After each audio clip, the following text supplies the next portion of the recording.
Education, Leadership, and Beyond, Surviving and Thriving. My name is Andrew Murata, host of the show, and it is show number 239, March 14th, 2023. Good afternoon, wherever you are coming to us. We are live here on Facebook, proud member of the Education Podcast Network, Voice Ed Radio Canada, iTunes, Spotify, wherever you are taking podcasts in. Thank you so much for tuning in. It was a snow day here in New York, so it was nice to be home. I'm in a t-shirt, no tie today, no shaving today, so it was all good. But we do have a show today, show number 239. Happy to have Darrin Peppard on the show. Darrin is doing a number of different things. He's becoming a fast friend and just seems to have a lot of similarities, right? Of me, principal, not retired, Darrin, recovering principal, and but a lot of energy, a lot of positivity, a lot of creativity. Looking forward to talking to Darrin here today on the show and getting to know him better. Today's sponsor of the show is the World Education Summit. Darrin, I'm going to have to introduce you to some people there. What a cool deal. It's coming up here, March 20th to the 23rd. Check out the World Ed Summit. You could just Google that and it'll pop up March 20th to the 23rd. Over 400 speakers over the course of 3 days. Huge headline speakers, and I'm happy to be a part of it. It's my second year involved with them. But when you hear global speakers, right, to be part of a global event, to grow your education, to grow yourself, it does feel really good. So I'm excited about that. Again, check out World Ed Summit. I think it's .org, but you just Google it. It'll come up, and come join us. You get the recordings for a whole year. If you can't be there, obviously 3 days in a row is a long time. But check that out, World Ed Summit.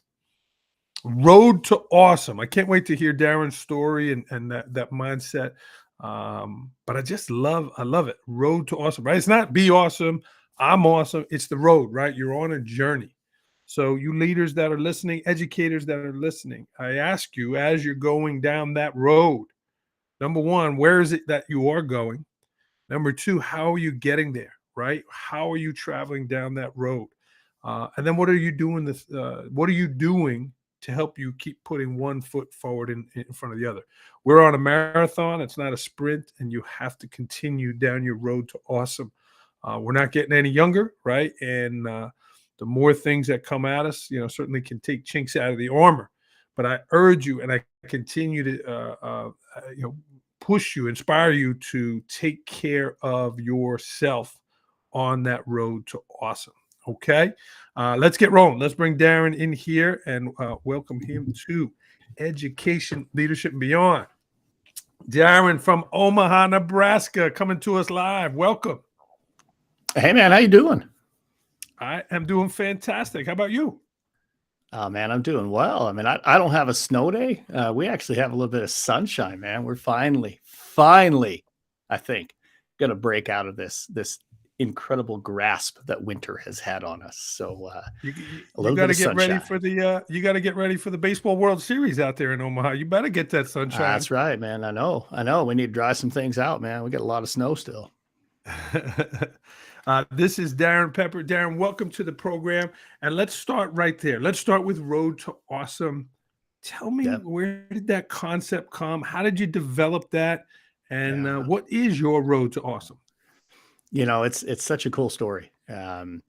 When I first became a school administrator, so I was a classroom teacher for 11 years. I taught middle school, I taught high school, and became a high school administrator. And I was in charge of discipline and attendance. So, I mean, this is like, that moment when people should feel sorry for me, right? But what I discovered was, man, we were really good at being negative. We were really good at catching people doing things wrong. And there was just this moment in time where, I describe it as two roads diverging right in front of me, right out of Robert Frost's famous poem.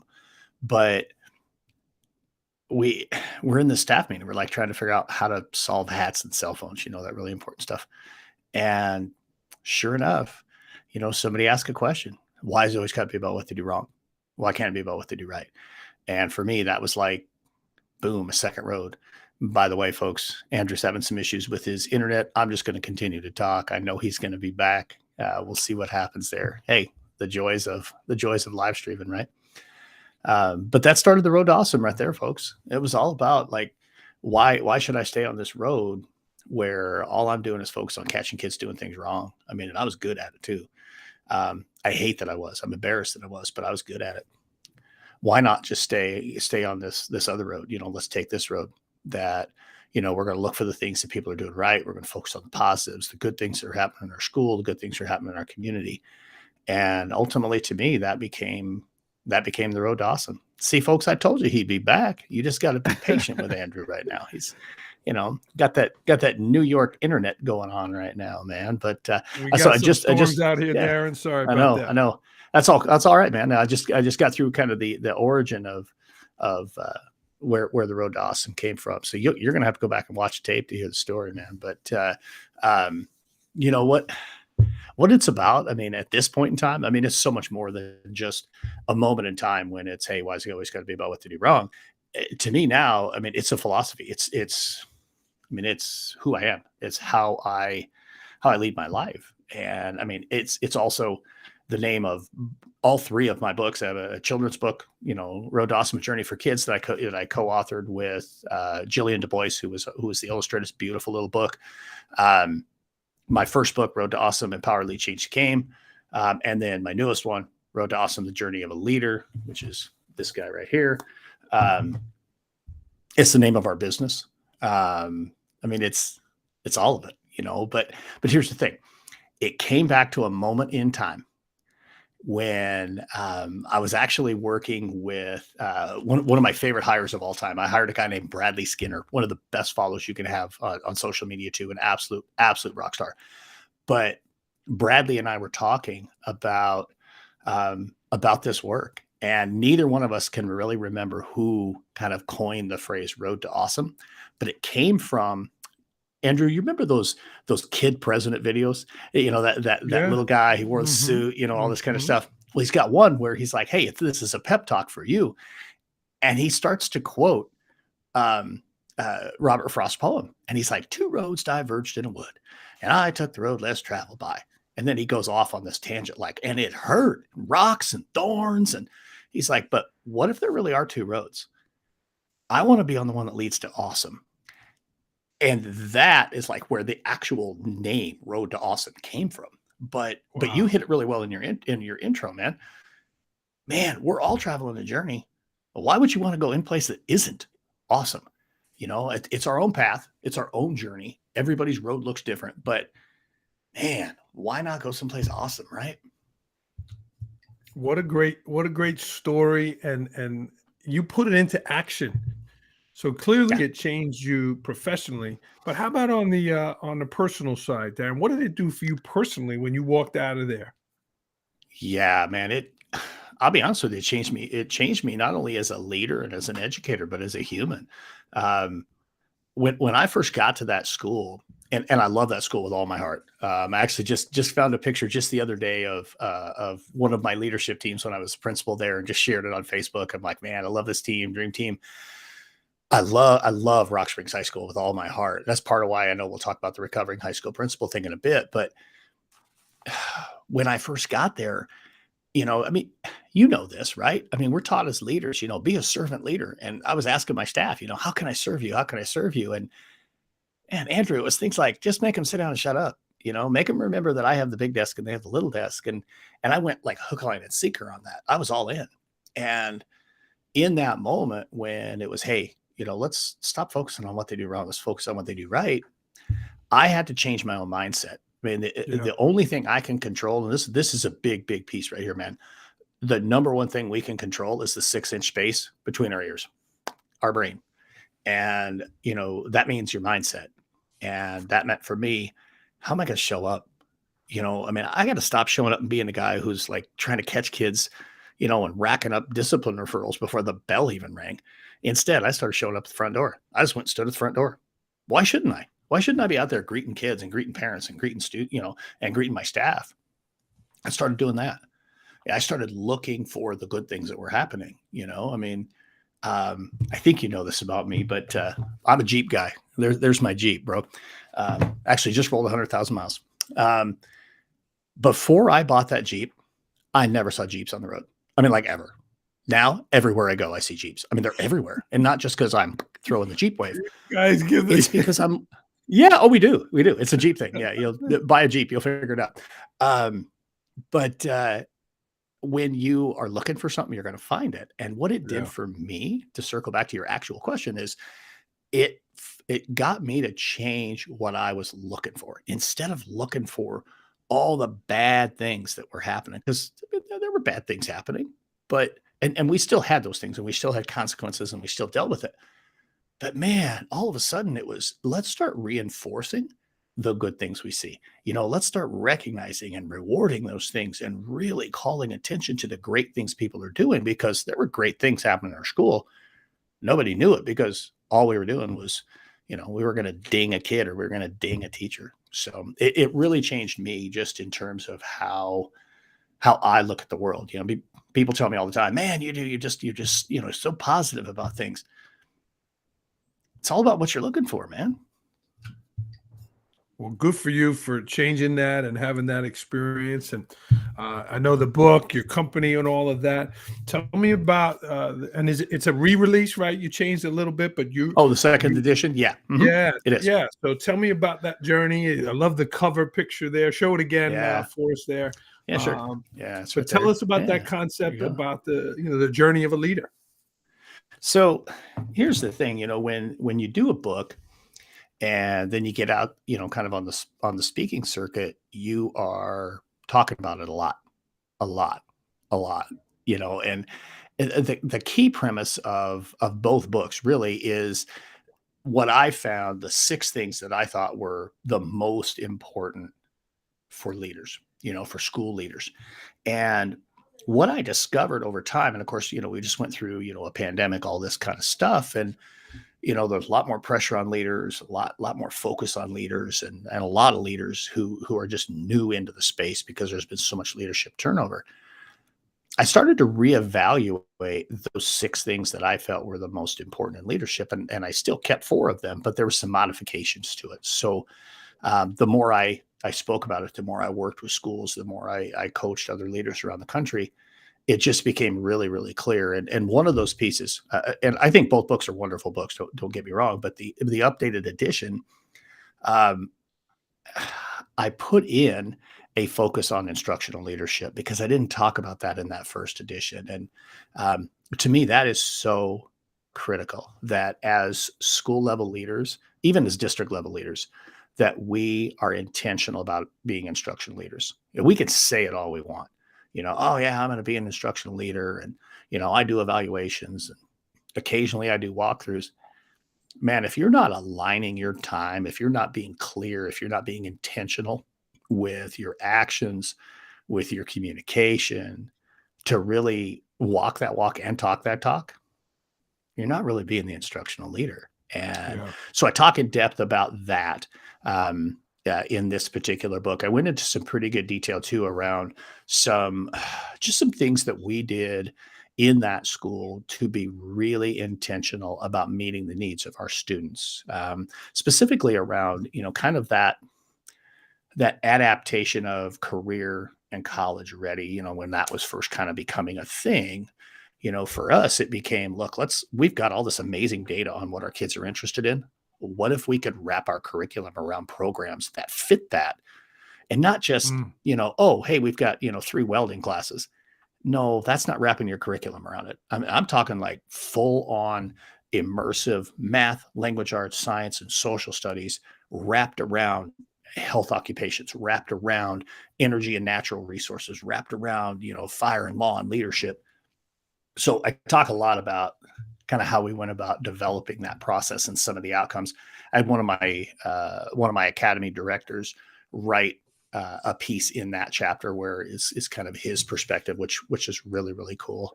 And then the other piece too was so let me tell you the 4 that are still common. So number 1 is culture and climate. Culture and climate is essential. I will stand on the mountaintop and shout about building positive culture and climate forever. Number 2, we got to love, support, and care for our educators, especially right now. We're losing them at an alarming rate. So I went a little bit more in depth in that one in the second edition. Number three, we got to empower and embrace our student voice, really, truly give our kids opportunities to be genuine leaders, to be genuine problem solvers in our community. And then the fourth one that was still in common was we've got to lead with a coaching mindset. We've got to give people the opportunity to grow and get better and improve as a result of the work that we do. Fifth one, instructional leadership, I talked about. And then the sixth one is just really being the champion of our organization. I talked in the first edition about really being the person to tell the story, but that's just a small fraction of being the champion of your organization. So, I mean, I still talk about that, but to me, this is like, and I think this is maybe the most powerful piece in the book, but as leaders, and you know this, I mean, you do this every day, you have to be situationally aware around when do I lead from the front, when do I lead from the middle, and when do I lead from the back. And, you know, I really went heavy into those three pieces because I really feel like the best leaders can do that seamlessly. You know, when I first started, no chance. I was in the front all the time because I thought that's what I'm supposed to do. Right. Yeah. Over time, you know, you develop, you grow, and you learn, and then you understand when do I need to be in front? When can I be in the middle? And when is it really a great opportunity for me to just lead from the back and let others do the work? Yeah. Well, as we get more experience, as we get a little older, right? Taking that step back to let some other people take the load. Darrin, you mentioned about coaching, right? And you're doing some work now, coaching and speaking. In your coaching work, what are you seeing out of leaders? What are you seeing as a need? That's something that you focus on. And then also, where do you see them thriving? Where do you see some of the leaders really shining? Yeah, I think right now, one of the biggest pieces that leaders need, the ones that I'm working with, the ones I'm talking with around the country, they just need to remember to take a little step up onto the balcony and like catch their breath and check in on themselves. Because I think right now, especially with, you know, this additional push and pressure on, man, our kids have to catch up, you know, which I think is, I struggle with that. I don't believe that. I think all of our kids, you know, they learned something. They just didn't learn what was prescribed in our curriculum. You know, it doesn't mean that they're academically behind. It's just the way that we're measuring them. So there's a lot of pressure on leaders, I think, for that right now. And so they just get so in the work, you know, and obviously, you know, there's, you know, shortages of teachers, there's shortages of subs. I mean, there's all this work that's being put on our leaders, and they aren't taking that time to just kind of step up on the balcony and just catch their breath and then remember, hey, what's important to me? You know, I mean, that clarity as a leader is so important, because if as a leader, you aren't clear on what truly matters, on what you're truly focused on, what that true vision of your school or your organization looks like, there's no way anybody else has clarity. Because if you don't, there's no chance, right? So getting up there and just kind of gathering themselves, be real clear about what matters, and then aligning what they do with that. So being intentional about their use of time, their use of their calendar, you know, be intentional with their communication, you know, oral communication, written communication, listening, the biggest overlooked communication skill, I think, in leadership. I think those are those big things. Just being a leader and stop being a firefighter. Oh my gosh, there's so many leaders right now that are just running around putting out fires.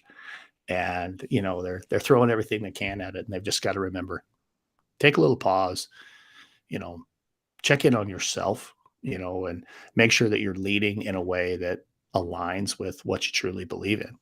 As far as where people are thriving, I think so many leaders right now are doing everything they can think of to try and support their staff. I think, you know, obviously going through what we're going through in education and having the challenges we're having around staffing, people are realizing, man, we really got to take care of our people. Yeah. And the ones who are doing it well, they really are, they're thriving in that area. I mean, I think a lot more people are starting to understand that when you are losing teachers at an alarming rate, that's mostly a reflection of your culture. if you don't have their back, if you're not supporting them, if you're not being as that leader, being willing to be the one to kind of take some of those bullets, if you will. Maybe that's not the right choice of words. Maybe it's, more you know, take the punches from everybody that are attacking our schools, is really kind of coming at us with, with false narratives and that kind of stuff.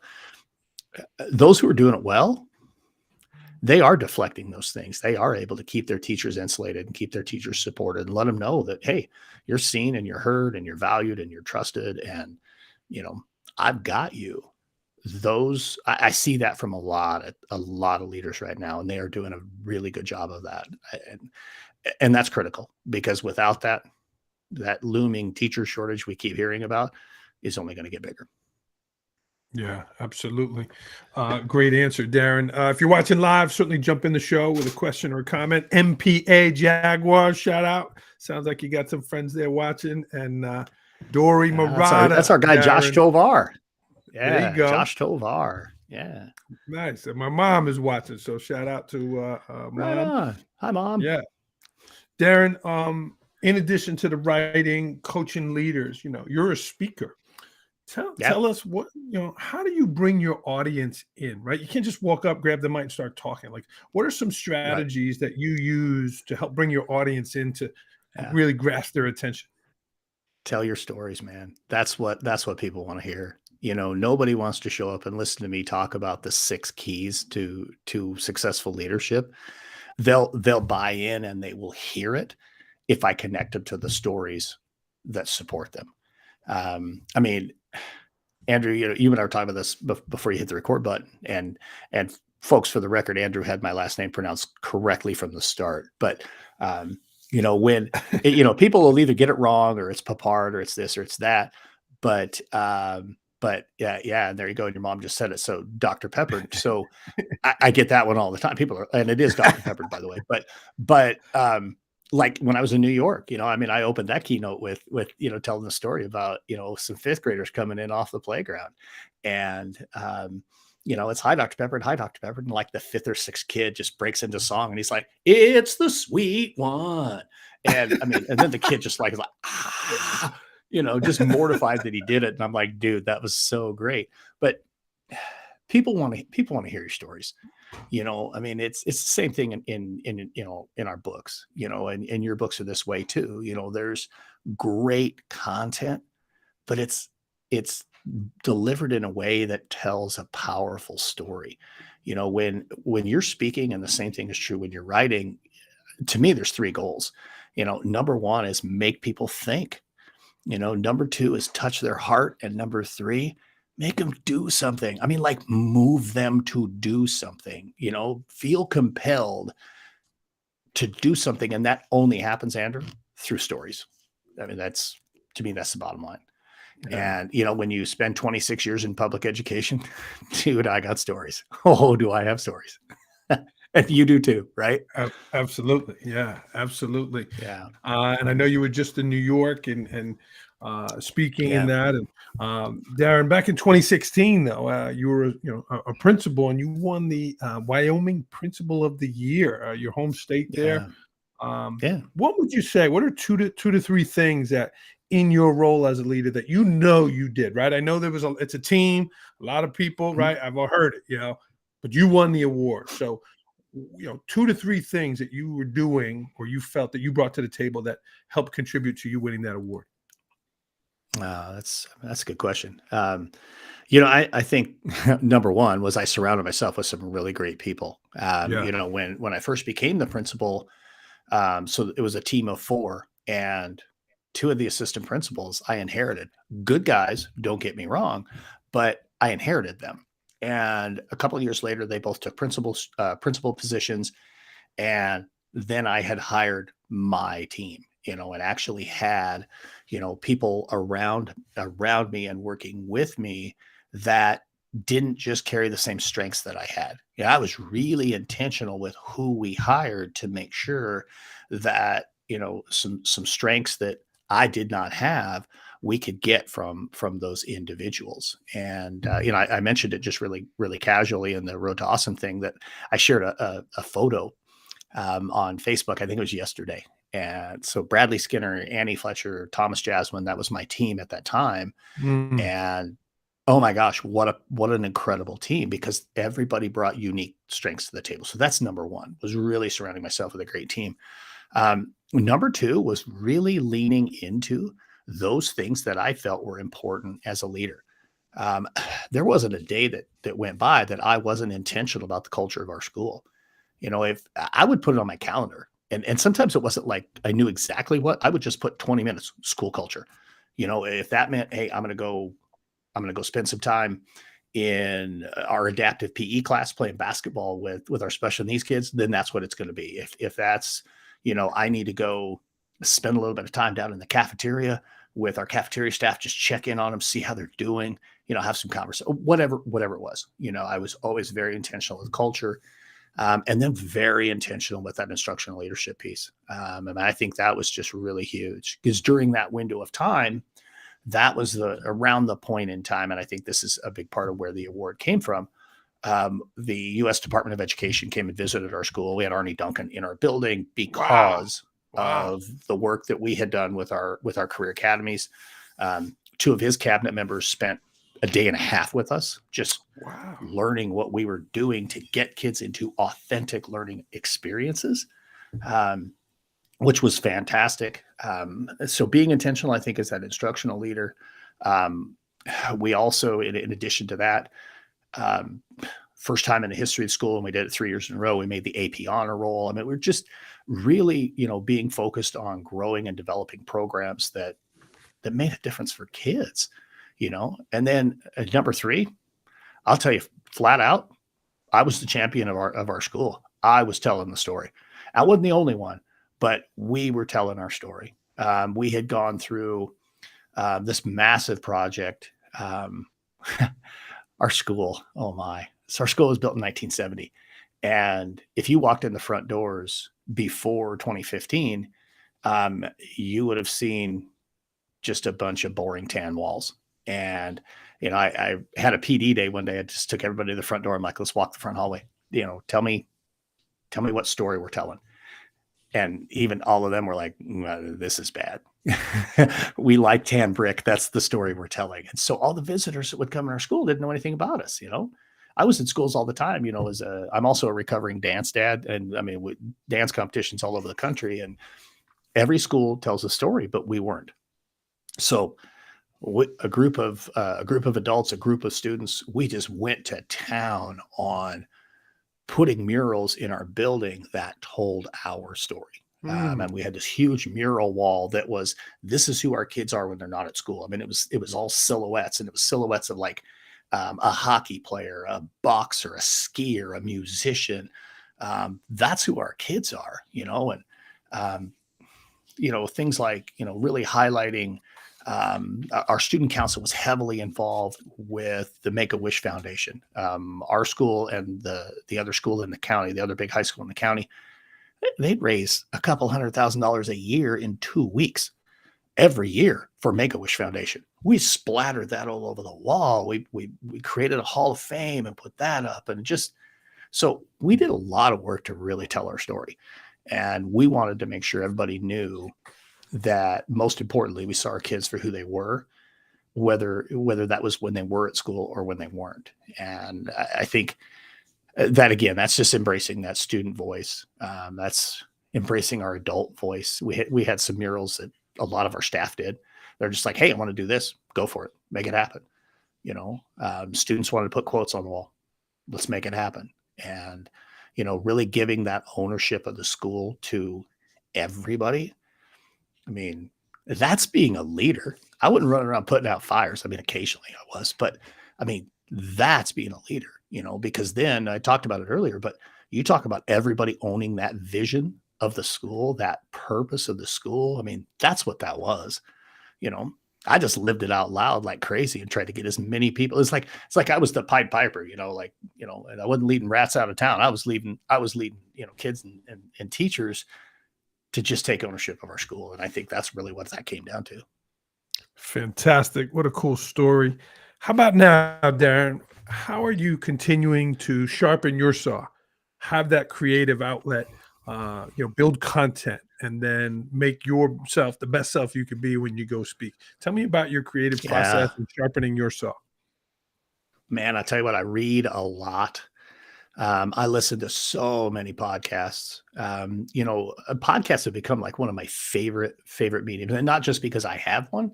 I mean, I now that I'm in the space, doing the coaching and the speaking and running the publishing business, I'm learning, the content development portion of it. I'm learning the business side of it. So, I mean, just listening to Yeah. podcasts, reading great books, but also really staying focused on the leadership pieces and that kind of stuff. So it is so much reading. And I mean, obviously I'm engaged in a lot of spaces on social media, but I'm not just sitting around, on Twitter on my phone. I mean, I'm really, really diving into doing as much reading and again as many podcasts as I possibly can. I almost hardly ever listen to music anymore. I got podcasts going in my ears, or I'm listening to a book. One of the two, man.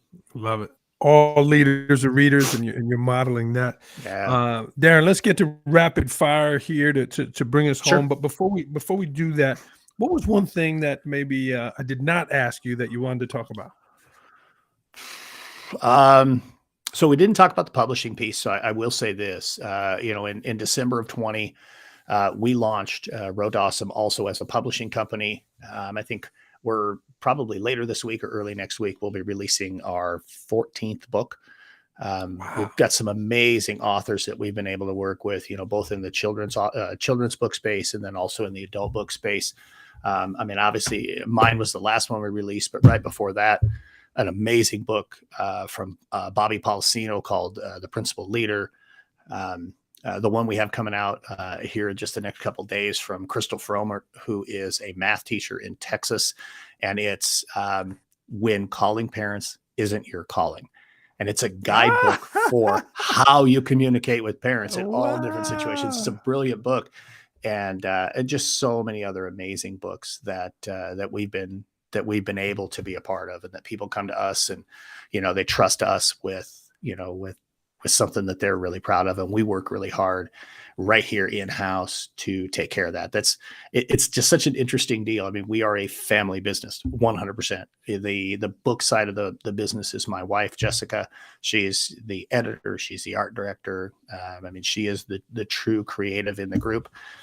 And actually our daughter, who has a full-time job anyway, but has a business degree. So because we paid for that, she is also our email marketer and our webmaster. So, I mean, that's Road Awesome. That's like the entire crew. It's a 100% family business. So, the publishing piece is really cool. We've got some amazing books coming down the road.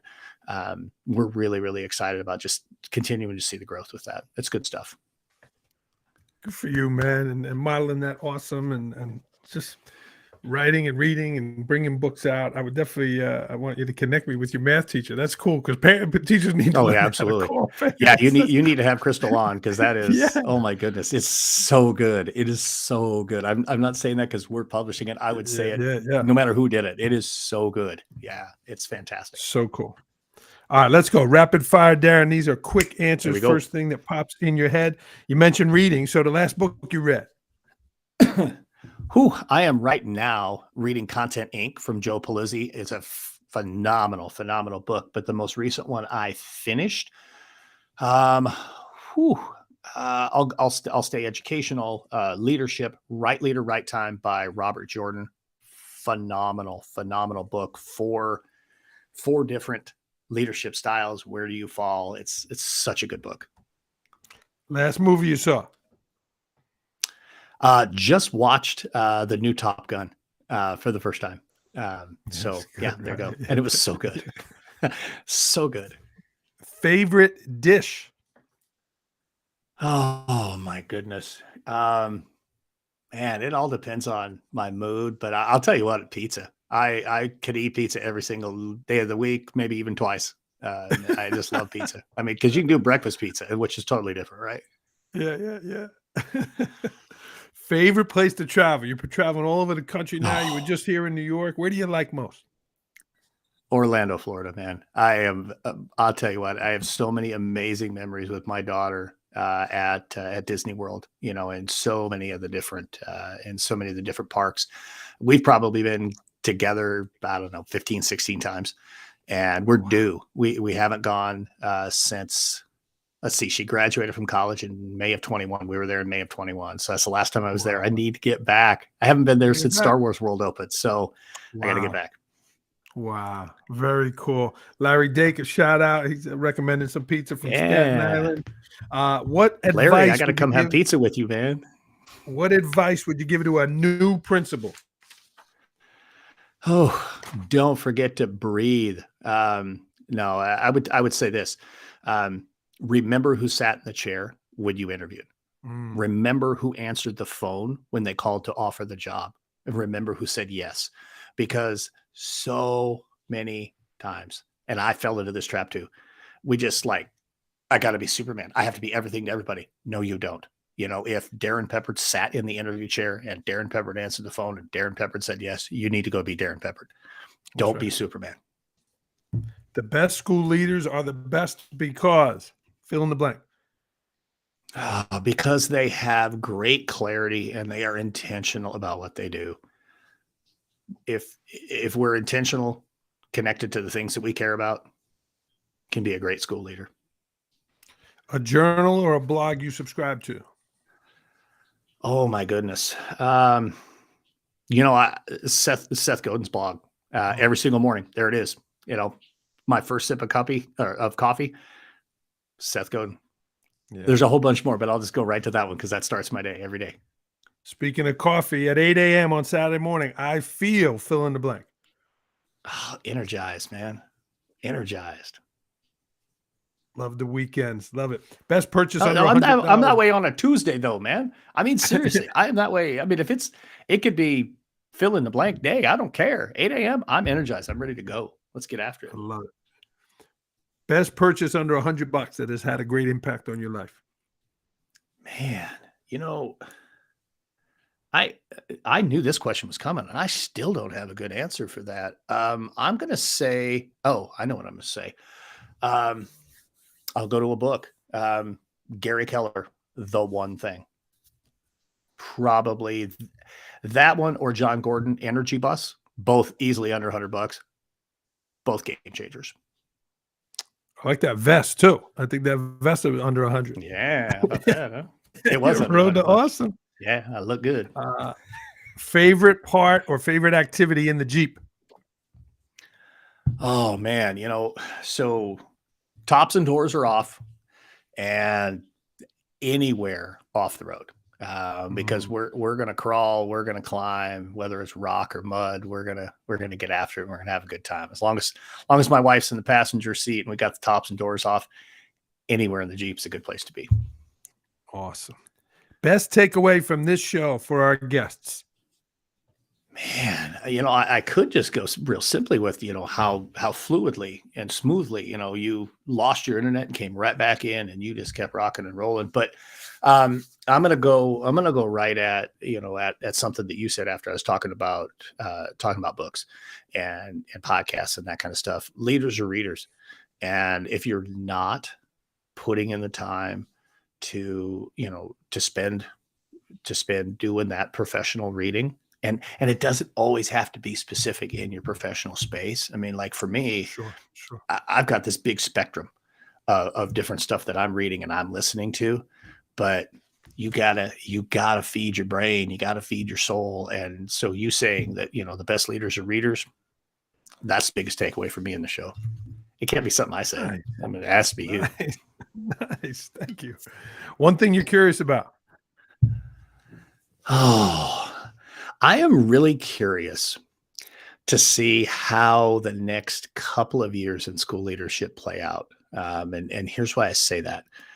I really feel like coming out of the pandemic time, we had a large portion, not huge, but a pretty large portion of school districts that either superintendents left because they retired or just simply boards moved on because they were the face of COVID or whatever the case may be. At the principal level, at the district level, a lot of leaders have moved on to something else. I mean, look at like something I'm doing, or people who've just retired or just completely changed careers. And to me, it's created, and I guess this isn't just to me, this is just the statement of fact.